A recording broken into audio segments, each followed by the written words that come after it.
All right, guys, welcome to another special episode of Candace. Here's my theory. I believe that the elites are aiming for clinical retardation. I'm not kidding. I believe that if somebody produced a study right now and said, don't drink water, 50% of people in the world would perish. They would die because they would suddenly just stop drinking water because the data says don't drink water. And obviously, I've showed you guys many times in my podcast, my favorite clip on the internet this year because it explains exactly my philosophy in life. It's the reason why we designed the second edition of the Standis Cups to say, don't care, built different. It's very important for you guys to take a listen to Andrew Tate explaining what we can garner from the data, as he says. Take a listen. I'm glad I'm super rich. You know, now that I'm super rich, I get to be one of those crazy rich guys who acts unusual. And they're like, oh, he's a bit eccentric, but he's rich, so he gets away with it. Like wearing a microphone on his chest. Everyone else puts a suit on, hides the microphone. I'm like, get a microphone, bruv. Don't care. Built different. Don't care. One of my habits now is ignoring all data. It's great. I love when people come to me and say, actually, we've got the data to prove. To prove what, you little What are you going to prove to me? I can prove to you that the ice caps are melting. There's ice in my water right now. I'm going to leave the water unattended until the ice melts. Will the water overflow out of the cup? No. Why are all the richest, most important people in the world who are pushing this scam buying beachfront homes? Oh, but the data says. The data's from the Matrix, and you are the Matrix, and the Matrix is full of lies. Anyone who actually analyzes data nowadays proves they're a dumbass. Have you seen that graph thing, that meme, where you have the most stupid people and the most intelligent people do the same thing? Then you have the midwit in the middle. Data is for midwits, you know? Well, the data says, yeah, the data says. Well, actually, I guess statistically, the pharmaceutical company who sells the jab made the data. Why are you even reading it? Why are you reading it?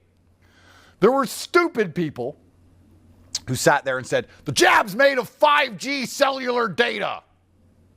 And then there was extremely intelligent people like me who said, I don't trust these motherfuckers. And we both didn't get the jab. All the people in the middle were like, well, the data says, and the news said. They wouldn't just make us all take a jab for no reason. Jabby jab, jabby jab.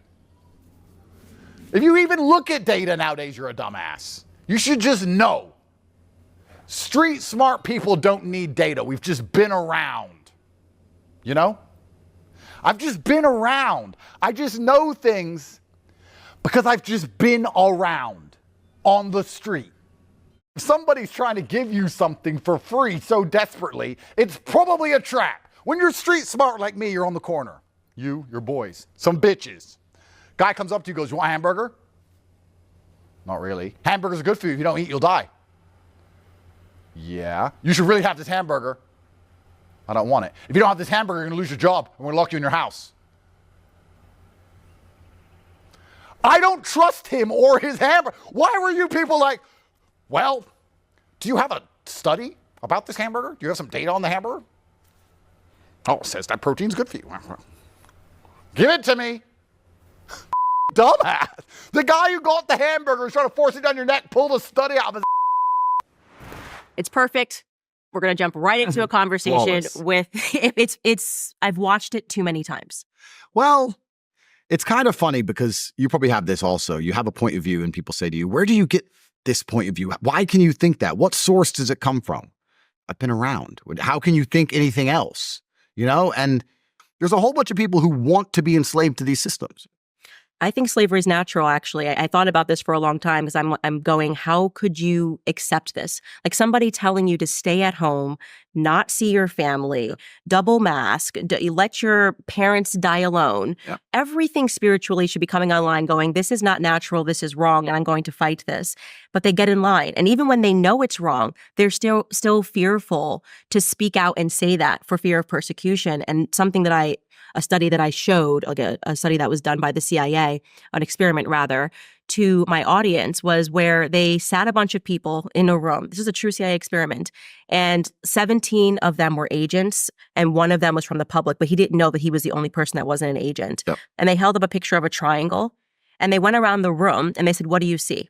And every agent, went through them first, and they said, "Square, square, square, square, square." It was clearly a triangle. Square, square, square, square. They get to that last guy, and he says, "Square."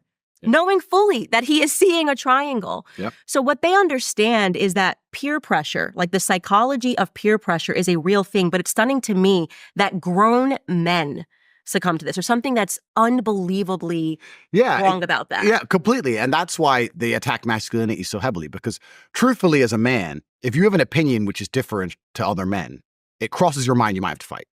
That's just how it goes, right? So if you're a man and you sit in that room and 17 men say it's a square and you know it's a triangle, you're probably looking them up and down going, can I beat them all? Now me, I'm built different. I'll be like, that is a triangle, sir. You're wrong. You're wrong. But you have to have a lot of faith in yourself to be able to do that, right? A lot of people simply don't speak out because it's a scary thing to do, because now you have personal accountability and then you have to defend your opinions also. And there's a lot of people who aren't capable of or are afraid to defend their opinions, so they just think, I'll just go with the flow. And that's the actual mess we're in. I don't think the mess is so much conservatives against liberals or the sane against the insane. It's this ether in between of people who are just like, it doesn't matter, and I'm not interested in politics, and they're just going along with the system, which is probably the largest contingent of the populace, and they're just allowing this clown show to continue for as long as it's continued.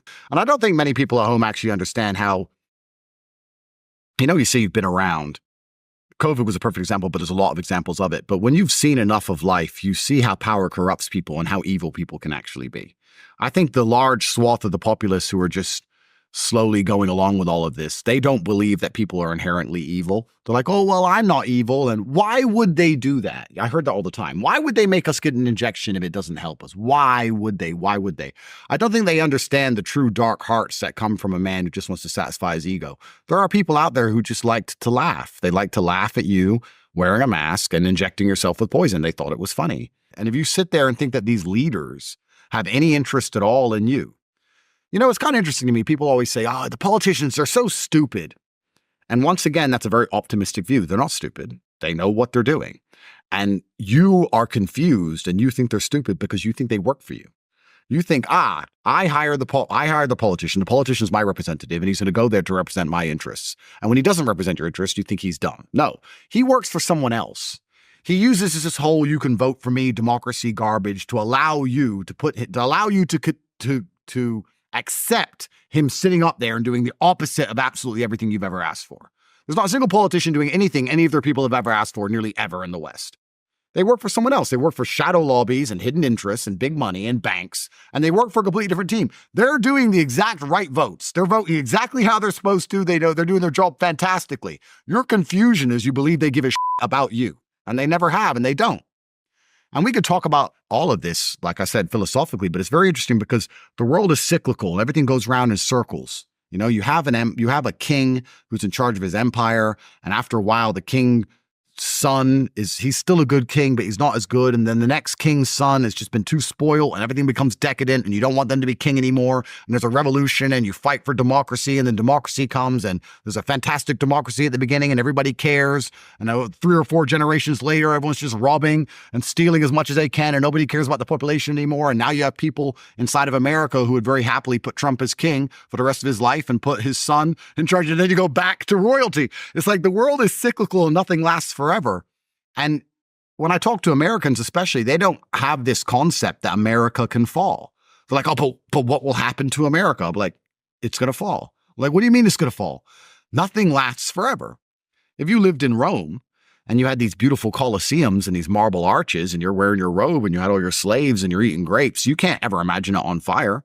One day you woke up and you looked out at Rome and you were like, no way. This is the world. This is the civilized world. This is Rome. There's nowhere else. Still burnt down. That's what happens with decadence over time. And what the West has built itself on is a very thin culture, and it's built itself on the idea that everybody can get rich. Nothing unifies us. If you look at here in Romania, even in this country, everyone has the same language, you have the same religion. They all watch the same TV shows growing up. right? They have the same folk stories. They do the same thing at Christmas. Everyone has a similarity amongst them. So even if they disagree politically, there's a lot that unifies the people, which is why it's a safe society. I remember when we went to school when we were young, you'd go and you'd talk about the TV show from the night before that everybody watched. Everybody. And now we don't have that anymore, right? So the only thing that unifies people in the West, because there's nothing that unifies us. We don't agree on the flag. We don't agree on religion. We don't not the same skin color. We don't speak the same language. There's nothing that unifies us except this idea that we can become rich. Go to the West, get rich, be nice to people. But now everyone's realizing you're not going to get rich. And this is where the problems are coming because they're realizing the American dream's a sham. And it's a lie. So we have this very thin culture. And we say these other countries, well, they have thicker cultures. Their cultures aren't thin, and a thick culture is good for the cohesion of society, but they're not free. And we're free. And then I sit and think, well, if you speak against authority in the West, they teach you a lesson, so you're not actually free. So how do they prop up this false idea of freedom? What they do is they put the freaks to the front. So what they do is they push the freaks to the front. So they say, look, this person chopped their off. We're free. In other countries, you can't chop your off. It's like, okay, that's fine. But I am not free to do anything important, like speak against power, like speak against AIPAC. You're free to hurt yourself. You're free to do dumb. You're not free to actually talk about anything important ever. And I feel like one of the reasons why they're promoting all this degeneracy is to try and keep this bullshit idea of freedom alive. Because if they took that away, you'd wake up and realize, oh, okay, this is actually no different than most of the world. And I'm not going to attack only the West for this. You can't talk against Putin in Russia, and you can't talk against Islam in Saudi, and you can't talk against the king of Laos. I'm sure you're going to pay a price. That's how the world actually is. We're the only ones who are lying about it. Sitting and saying, no, you can't talk, you can, we're free. The truth is you can't talk against authority at all. And to try and distract everyone and keep this bull dream of freedom alive, they're going to push freaks to the front, which is why I think that the freaks are getting more and more outlandish, because people are starting to realize that the freedom isn't real and they're starting to feel the cage and close. So as people are starting to sit there and realize, wait, maybe I don't live in a free country. Maybe my government is owned. Maybe they are all homosexual pedophiles. Maybe I am paying too much taxes just to blow up children. Maybe nobody has my interests at heart. Maybe my elections aren't real. Maybe my children are being brainwashed. Maybe my streets are unsafe because they refuse to police them properly. Maybe all these drugs could be stopped. Maybe, wait. He's chopped his off. There's a man in a dress. It's free. Freedom. And I really think you could never have a man wear a dress in Putin's Russia. That's right. I think I want to go there. That sounds like, I don't want men wearing dresses. And that's the most crazy thing about it, is that trying to show this freedom, they're actually showing to anybody with a brain things we don't even want to see, right? You can take that away. That's fine. Take that away. Another thing about talking against government, because I was talking to somebody about this, and they said, okay, well then why are you saying America's so bad when you can't talk against government anywhere else? And I said, well, the reason for that is because if you're in Russia, you know who your boss is, right? I don't personally disagree with Putin, so I wouldn't want to talk against Putin. But if you live in Russia and you do want to talk against power, you know who you're talking against. Our biggest problem here in the West is that we don't even truly, really know who we're talking against. I know that the LGBT homo mafia are in charge somewhere, which I know that's clear because they can in the Senate building and nothing happens. So that's obvious. But it's like, who? And we're spending all our time going down rabbit holes of Israel or Big Farm or military industrial complex or Globo Homo, or you're like, who is even in charge of this mess? Davos, WEF. That's the thing that's most scary to me. It's not the fact that we can't speak against power, because you can't in a lot of places. It's that we're not even allowed to know who the powerful are, because then they're accountable.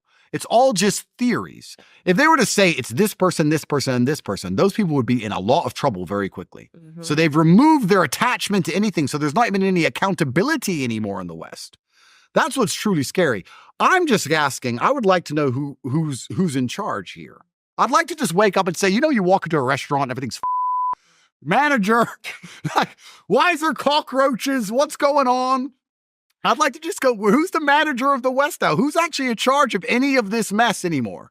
So it's actually the thing that's most scary about this freak show is the reason they're pushing it so hard to the front is because they're trying to keep this imaginary balloon of freedom and the American dream and all this garbage ahead, because we have a very thin culture.